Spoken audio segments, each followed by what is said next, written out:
Fala galera, ligada aqui no canal Técnico 360, como é que vocês estão? Eu sou o Léo, técnico em segurança do trabalho, e nesse vídeo eu vou falar sobre o laudo técnico das condições ambientais do trabalho, que a gente carinhosamente chama de LTCAT. Eu não vou falar aleatoriamente sobre a LTCAT, porque é um documento relativamente complexo e o vídeo ficaria muito longo. Na verdade, eu vou me prender em alguns pontos que, pelo que eu vejo aí na internet, em redes sociais, alguns grupos, de WhatsApp, Telegram, são pontos que mais geram dúvida na galera.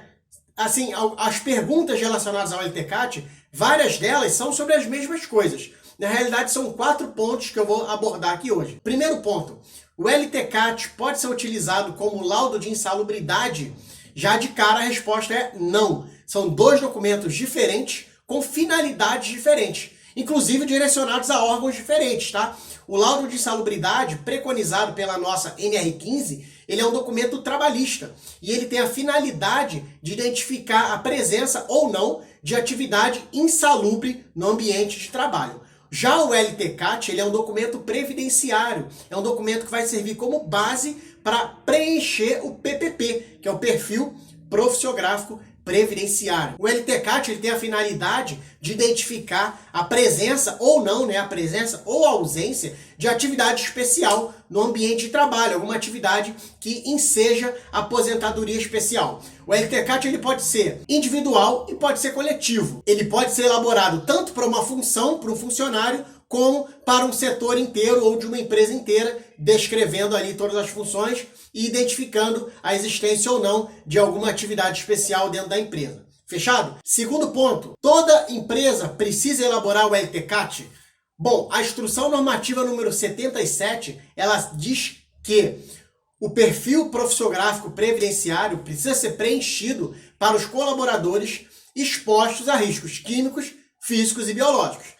Lembra que eu comentei que o LTCAT é o documento base para o preenchimento do PPP? Então, teoricamente, o LTCAT só precisa ser elaborado quando a empresa identificar riscos químicos, físicos e biológicos. Só que a gente tem uma questão aí. Como que eu vou saber se não existe nenhum risco se eu também não elaborar o documento? De toda forma, o LTCAT precisa ser elaborado.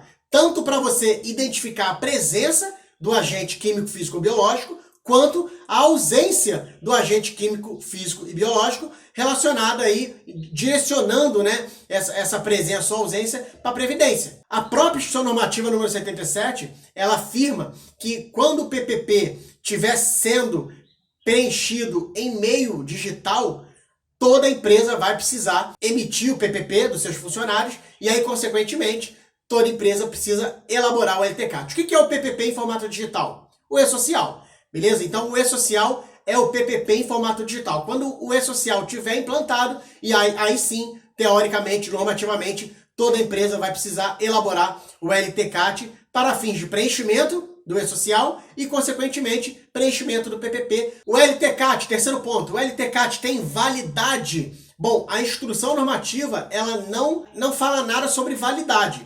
Inclusive, o que ela fala é que o laudo pode ser utilizado para épocas diferentes, desde que não haja alteração no ambiente de trabalho. Então, assim, teoricamente, normativamente, não existe validade para o LTCAT. Ele pode ser o mesmo enquanto as condições ambientais forem as mesmas. Porém, caso haja qualquer tipo de alteração, seja no layout, seja em alguma atividade, uma contratação de uma nova função, uma nova exposição a algum tipo de risco, o LTCAT precisa ser revisto, precisa ser reelaborado. Porque a Instrução Normativa ela fala em alteração de layout. E qualquer alteração vai mexer com o layout e pode mudar a exposição dos funcionários ao risco. O LTCAT não tem data de validade, mas a gente precisa observar o ambiente de trabalho com relação a essas alterações. Por último, e não menos importante, qual profissional que pode assinar o LTCAT? A própria Instrução Normativa número 77 preconiza.